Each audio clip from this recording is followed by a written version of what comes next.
want to talk golf. Okay. Yeah. So the U.S. Open is it's U.S. Open week, and there is a 100 tie into this. When we first started this second iteration of the spread, where this 100th started was September of 2020, which also was it's probably a week or two before the 2020 U.S. Open at Winged Foot in New York, won by Bryson DeChambeau, because COVID pushed that back into the fall. I think there was nobody there. That's another thing. That's probably worth a deep dive at some point one of these years. It's like just how crazy COVID was. We could rank the COVID events. Yeah. I mean, we already talked about the Westminster Dog Show and what they had going on. That's a good point. But there's the Brady golf thing, and just the fact that they were having stuff in empty arenas and empty stadiums is nuts. Anyway, mental note. So, but it's back into June now. The traditional Father's Day finish on Sunday. That Pinehurst number 2 this year. Scottie Scheffler, overwhelming favorite. Last time I checked, he was plus 280. Got an email from BetMGM today that said he opened at plus 750, bet down to 3-1. That's really low. I kind of looked it up for historical purpose. 2001 Masters, Tiger, plus 150. 2002 Masters, 2-1. 2005 U.S. Open at Pinehurst, Tiger went at 4-1. 2008 Masters, he was 13-10. Okay. I meant to look that up, but I'm not necessarily sure what the number is. And then 2-1 at the U.S. Open in 2008, the one that he ended up winning on one leg and then went away, and then his career pretty much never the same. This is insanity. Yeah. I don't know. You don't bet on golf a ton. Is that something that would get your interest at all? Well, this is going to be the question I would pose to you. Is do you almost like it because it perhaps give you some value on some of the other top end golfers? No, because these books are so sharp, or you don't get value on anyone. The value's not there. Tonight, Wednesday night, I'll look at it and try to find something I like after everything's been bet into and the market kind of evolves. But Xander Schauffele is what, 10-1? If one guy's 3-1, then it's just. I think he's 10-1. I think Rory's 10-1. Yeah, Rory. Rory's a perfect example. The guy is not. I guess he's playing well, but doesn't feel like a major threat to win, which means he probably will now. I don't want him at 10-1. So it's hard. I usually don't. This is why I never win. I don't look at the top of the board a whole lot, because I'm going to go look for guys who are 50, 60, 70-1 and hope to have a chance on Sunday, and then I can kind of change audible at the line of scrimmage if I have to. One thing I kind of kicked around here, and we've talked about this, is could you parlay Scottie with something else for a chance to make a little bit more? Yeah. I think that's kind of an interesting thing. I looked at it earlier this week. Parlaying Scottie plus the Celtics was plus 340. Yeah, there you go. Which doesn't feel like there's a whole lot of value there. The Celtics were, I think, minus 900 to win the NBA Finals after their Game 2 win. Again, this is going to be useless, but it's gone down a little bit after the Porzingis injury. I just kick around. I came up with something. Okay, I went in the lab. I got Scheffler to win the U.S. Open, Celtics to win the NBA Finals, Panthers to win the Stanley Cup, and the Philadelphia Phillies to win the World Series. So I think those first three are somewhat likely. Again, it's weird that we're even talking about Scheffler as likely, but the guy's won 5 of his last 8. He's a perfect fit for Pinehurst. So let's just assume if I can get through those 3, now I've got the board is mine, because that comes out to plus 35. It's 36-1.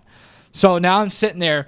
October rolls around. I can kind of pick and choose what I want. If the Phillies happen to get to the World Series, I'm golden, because I can hedge the hell out of that thing if I want.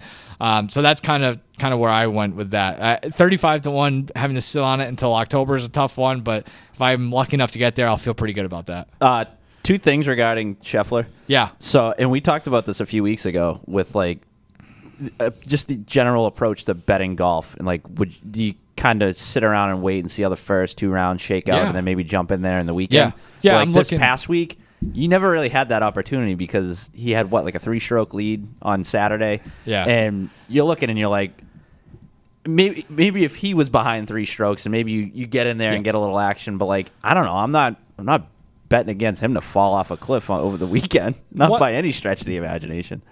One thing to keep in mind with him, and one thing to keep in mind this week just in general, is this place is going to play as difficult as all get out. So if he does make a 6 early on, that's a good time to jump on him because chances are everyone else is going to make a 6. There is a world where he just doesn't come back from something like that. Yeah.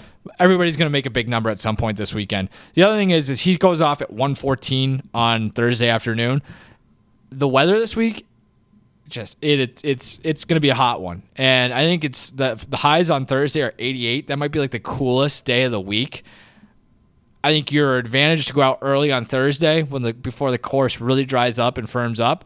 So maybe the idea of like he goes out and just grinds away to get par, but he's like 4 or 5 shots back going into Friday when he gets to go play in the morning on Friday, and then a chance to make up that ground is a chance to kind of dive in on him. That being said, like the books are accounting for all of this stuff, so it's just you're not getting he's not gonna be 45 to 1 if he's 6 strokes back. So, but. That's how good he is right now. That's what you're looking for. And then the other thing, the cross sport parlays. Do you do that? Like I know we're doing it for the purpose of this exercise. No, I don't. Not unless it's like the same weekend. I'm so bad at betting futures because I hate having my money tied up. Yeah, like I have a few like Cy Young and MLB MVP futures right now, and I'm just like, ugh. Yeah. Can I just have that back in my account? Yeah, that was the thing. And then like if you get close, I don't want to do this anymore. I had. What was the number? 40, 30, 33, somewhere in there on Spencer Strider to win Cy Young last year. And it's like, yes. The guy gets his head ripped off the last, 2 of his last starts, and all of a sudden he's not it. It's like, I'm sitting here and be like, guys, war is 8. He's striking out 400 guys. Like, come on. And it's just like, no, you can't get there. So that's it. It's tough. So I'll give you one. I was sort of going down the path that you went down. I was eyeing a Scheffler win, Jason Tatum Finals MVP, and Panthers Stanley Cup Series spread, which would have been about 12 to 1-ish. Oh, I like that. Other one I settled on, though, is just because I want a little skin in the game for this. Okay. Scheffler to win, plus England to win the Euro 2024. Oh. They are the favorite at plus 350, so you package that with Scheffler at plus 280. You're looking at about 16 to 1-ish. So obviously, $100 to win 1,600. So, yeah, you're basically just 2 favorites right there. And I like a little, I'm not a huge soccer guy, but I like a little international competition. I like to have a little rooting interest going into this weekend. That. That's a good idea.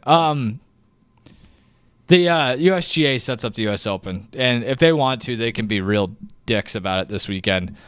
It rained a little bit, but it's not going to rain this weekend. They speed up those greens pretty good. I've seen a lot of videos already of like drop a ball in the green, and there's these Donald Ross designed the course. He makes these. They're called turtleback greens, and so it's like just picture what a turtle's back looks like, and that's what the greens are like. So if you don't hit it in the spot that you're aiming for, things rolling off, and then there's no thick rough like at most of these places where these guys play. There's thick rough, so they don't care. Like they can just chip on. Like this thing is gonna go see ya, and it's like down into the waist area, into the sand. This place is gonna play as hard as any course they've played in a long time, and if they really want to trick it up, it's gonna be downright impossible. I pose this question to you. I don't know if you had a chance to think about this. Like, how far away from the hole would you have to be to play 18 holes at Pinehurst number 2 under these conditions and break 100? I don't know how good of a golfer you are. But. Well, first of all, I'm happy to hear about these turtleback greens because I had a very long conversation recently with somebody about the potentially buying a turtle. Oh my god! I saw snapping turtles walking down the side of the road the other day. I should have picked it up for you. I haven't quite come around on the idea yet, but nevertheless, it's something that's it's percolating, so it's topical. What was it? How far from a weird life, man? How far from the How pin? far from the hole would you have to feel? Like if you're starting at the same distance away for every hole to win? To break break 100. 100. It's 100th episode, Ricky. Okay, all right. The turtles got me distracted. 50 yards. I said 50, maybe 100, but now the more I think about it, it's like it actually doesn't even really matter how close you are to the greens because if you're gonna hear ping pong a lot this week. Yeah, it's gonna be like you're in one. You could probably just put me on the green and I'd still. So that's the whole thing people talk about at the Masters all the time. It's like if you just put like a regular golfer like the middle of every green, would they win the tournament? Put me in like the fringe right next to the green and be like, you just gotta basically putt your way out here. So that's the thing. Even then, that's going to be difficult because, like, if you go over, then you're coming back. Now all of a sudden, like I said, the ping pong, you're going back and forth. Yeah. I'm looking at I'm probably going to 6 putt everything. Do the math. It's close. Yeah. So yeah. All right, let's get. So I'll move that in. I'll say like 20 yards. Okay, fair enough. Yeah, I would try 50 just to be a hard out, and I'd get blown out to sea.